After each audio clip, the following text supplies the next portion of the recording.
जो स्टूडेंट एहतजाज थे वो इतने फैल चुके हैं कि बांग्लादेशी हुकूमत ने टेलीकम्युनिकेशन सेलुलर सर्विसेज डिस्टर्ब करना शुरू कर दी हैं। तशद्दुद जो है शेख हसीना की हुकूमत का वो बहुत ही पुरजोर तरीके से जारी है।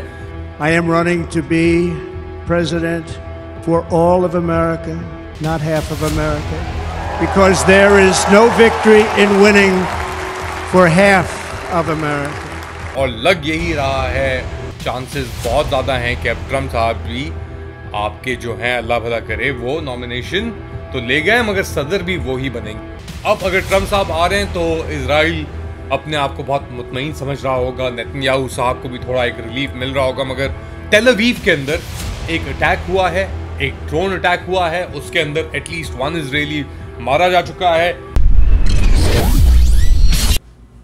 बांग्लादेश में शेख हसीना की हुकूमत पे बहुत बड़े इल्जामात।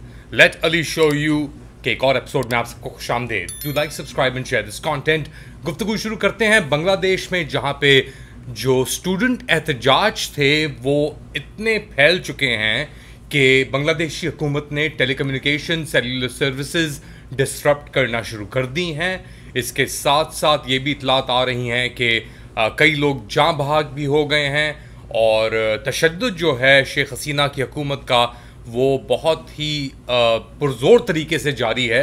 एहतजाज जो लोग कर रहे हैं उनके ऊपर ये क्यों हुआ, कैसे हुआ, स्पेशली बांग्लादेश जैसे मुल्क के साथ जो इतनी इकोनॉमिक प्रोग्रेस कर रहा है, इतनी तरक्की कर रहा है। चाइनीज़ प्रेसिडेंट शी जिनपिंग ने स्टेट विजिट भी शेख हसीना को हाल ही में दी। इंडिया के साथ भी ताल्लुकात चल रहे हैं, अच्छे बुरे वो बात की बात। मगर स्टूडेंट प्रोटेस्ट इस वक्त ऐसे वक्त हुए जब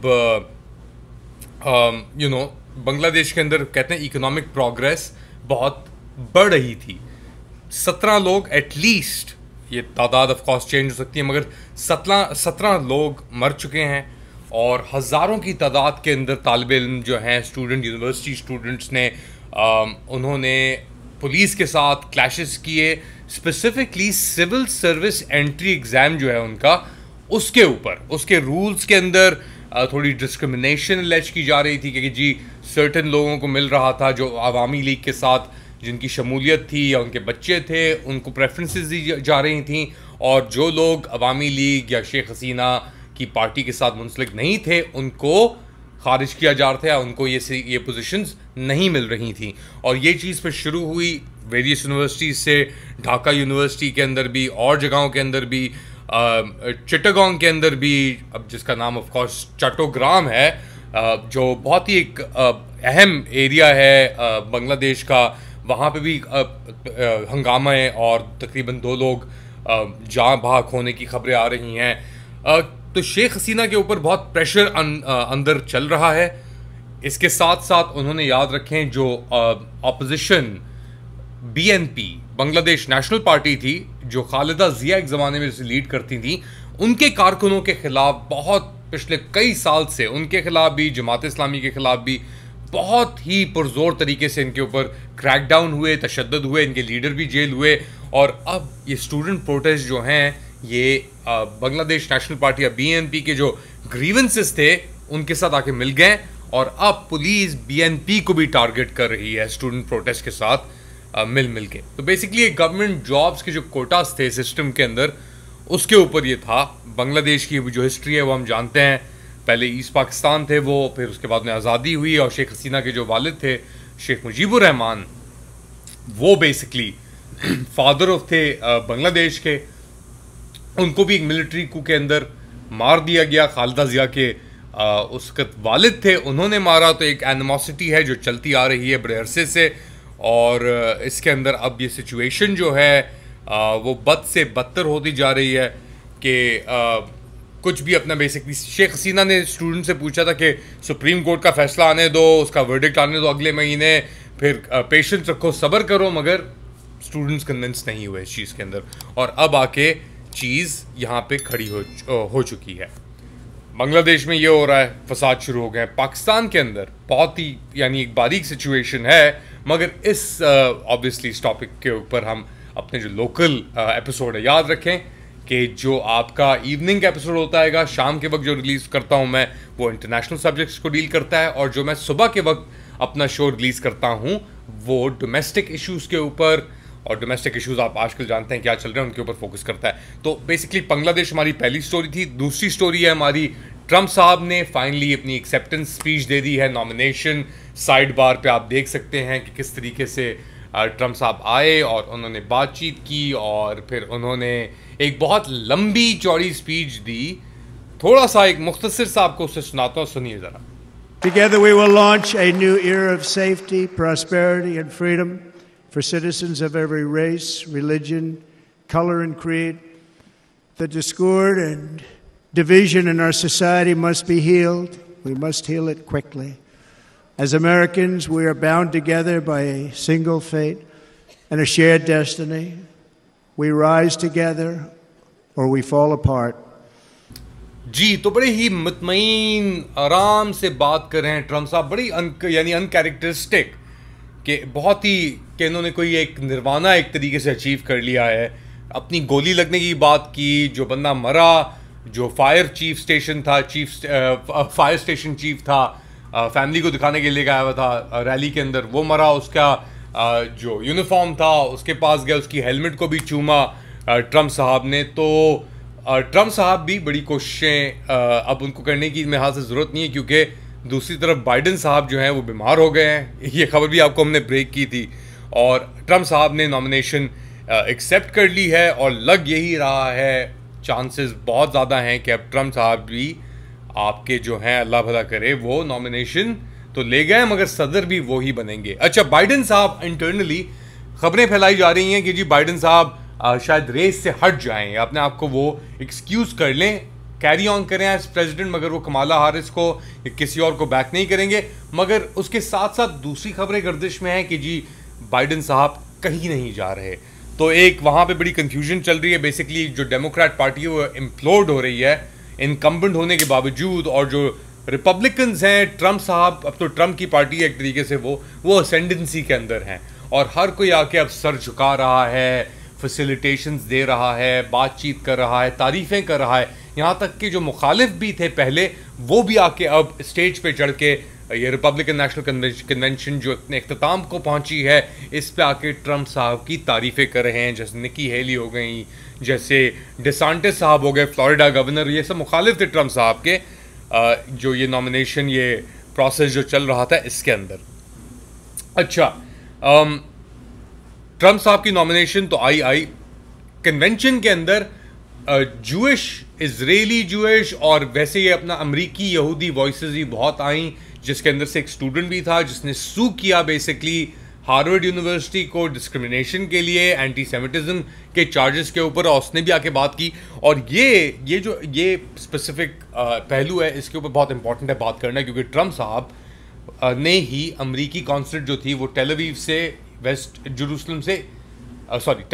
जेरूसलम शिफ्ट की थी 2017 में, और उसके बाद से ये सब फसादात शुरू हुए थे।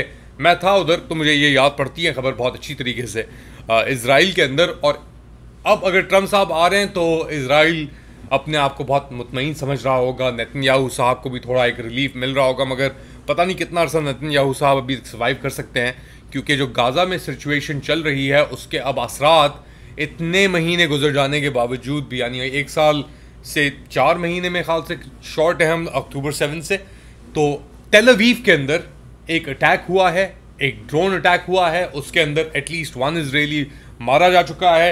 ये फुटेज आप मुलाहिजा कीजिए, आपको हल्की एक छोटी सी चंद सेकंड की फुटेज है, ये आपको ये बताएगी कितनी ज़ोरदार एक ये धमाका था। मुलाहिजा करें।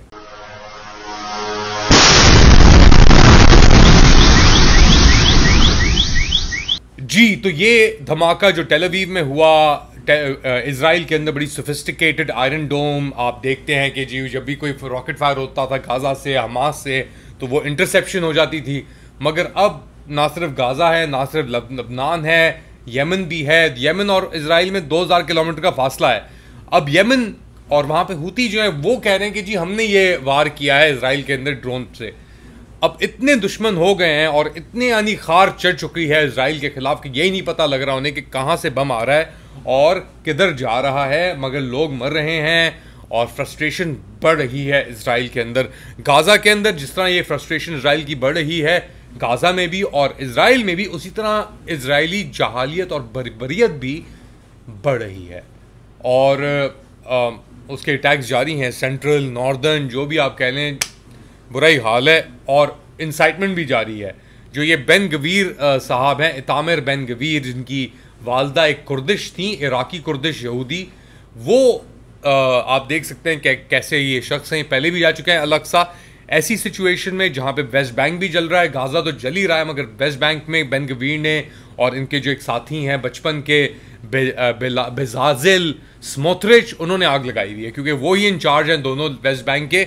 और इन्होंने अब अल-अक्सा की, जो हमारी मुकद्दस अल-अक्सा है इस्लाम के अंदर, उसकी विज़िट की है ऐसे मौके पर और इंसाइट करने के लिए। अच्छा, ये तो हो गया कि हमने बात कर ली बांग्लादेश प्रोटेस्ट की। ट्रम्प साहब ने जो अपनी एक्सेप्ट कर ली नॉमिनेशन उसकी। गाज़ा और जो टेल अवीव के ऊपर हमला हुआ है, अभी यमन ने जो हुतीज़ ने जिसकी रिस्पॉन्सिबिलिटी लिया है उसकी। और आखिर में हम बात करते हैं Turkish operation against so called terrorist. इसके अंदर तुर्की कहता है कि जी इसने इस साल के 7 महीने के अंदर अंदर 1427 दहशतगर्द न्यूट्रलाइज कर दिए हैं। अच्छा, मुझे ये न्यूट्रलाइज का लफ्ज़ याद है जब हमने डॉन न्यूज़ शुरू किया था 2007 के अंदर, तो जो 2005 से 7 के अंदर कार्रवाइयाँ चल रही थी, और 2007 में जब हमने लॉन्च किया तो ISPR के स्पोक्समैन जनरल वहीद आके हमसे कहते थे कि हमने मिसक्रिएंट्स को न्यूट्रलाइज कर दिया है। इसका क्या मतलब है न्यूट्रलाइज का? न्यूट्रलाइज का ये मतलब है कि जी उनको थिएटर से, जंग से निकाल दिया है, या तो मार के या गिरफ्तार करके या अबडक्ट करके या जो भी। तो एक बड़ी एक वे किस्म की लैंग्वेज है, मगर वो कहते हैं कि हमने 1427 दहशतगर्दों को, इसमें ज़्यादातर PKK के लोग हैं, नॉर्दर्न शमाली इराक के अंदर टर्किश ऑपरेशन चल रहे हैं, सीरिया के अंदर टर्किश ऑपरेशन चल रहे हैं। तो टर्की मार तो बहुत लोग रहा है, मगर टर्की के अंदर थ्रेट जो है वो भी बहुत बड़ी है। कर्डिश पॉपुलेशन खार खाई हुई है। एर्दोआन साहब बेसिकली एक तरीके से कॉन्फिडेंस लूज़ कर चुके हैं, मगर टर्किश नेशनल सेंटिमेंट्स भी बहुत उरूज पे हैं इस वक्त अगेंस्ट द कर्डिश, ये जो PKK हमले हैं। तो ये खबर जो है कि टर्की ने 1427 PKK के दहशतगर्द, या और भी इसमें दीगर दहशतगर्द हो सकते हैं, आइसिस या दाइश के भी, उनको न्यूट्रलाइज किया है।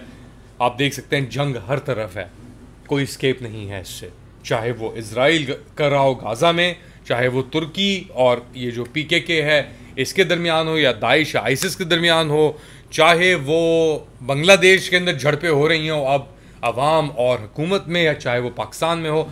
तो लग रहा है कि पूरी दुनिया में एक तरीके से आग लगी हुई है। एक और बड़ी खबर जाने से पहले, UK में लीड्स के अंदर एक जिप्सी पॉपुलेशन और अथॉरिटीज़ के दरमियान अपेरेंटली कोई बच्चे उठाए गए हैं, कुछ हुआ है। लीड्स के अंदर बहुत एक सिवियर झड़पें चल रही हैं। ये है UK के अंदर, लीड्स शमाल के अंदर पड़ता है। तो इसके बारे में मैंने थोड़ी खबरें देखी थी, तो मैं भी आपको बता देता हूँ कि क्या रहा है वहाँ पे। बेसिकली राइट्स एक तरीके से टूट पड़ी हैं UK के लीड्स के अंदर। बसों को आग लगा दी गई है, पुलिस की गाड़ियों को निशाना बनाया गया है। और ये क्यों हो रहा है? ये इसलिए हो रहा है कि जो बेसिकली जो लोकल लोग हैं एक नेबरहुड के अंदर, उनके दरमियान और पुलिस के दरमियान, पुलिस को बुलाया गया था कि एक सिचुएशन डेवलप हो रही थी शाम 5 बजे जुमेरात के रोज़, और on going disturbance involving agency worker, क्योंकि अगर वहाँ बच्चे और वालिदैन ख्याल नहीं रख रहे बच्चों का तो एजेंसीज आ जाती हैं लेने के लिए बच्चों को। तो एक लो इनकम नेबरहुड के अंदर ये सब कुछ हो रहा था, और फिर झड़पें शुरू हुई, और फिर उन्होंने बच्चों को लेके, एजेंसी वर्कर और बच्चों को पुलिस लेके चली गई, और जो फिर पीछे से हंगामा राई शुरू हो गई। जंग आ रही है बड़ी, एक बैन अल-अक़वामी जंग, खाना जंगी भी होगी इसमें, बैन अल-अक़वामी रीजनल हर लेवल के ऊपर फसादात होंगे। और ये हमें नज़र आ रहा है कि सब चीज़ें हो रही हैं। अमेरिका की डिक्लाइन, चाइना, रशिया, यूक्रेन, हर जगह पे। खैर, आपका ख्याल है? Do let me know in the comment section. Do like, subscribe and share this content. अपना ख्याल रखिएगा। अगली बार तक अल्लाह हाफिज़।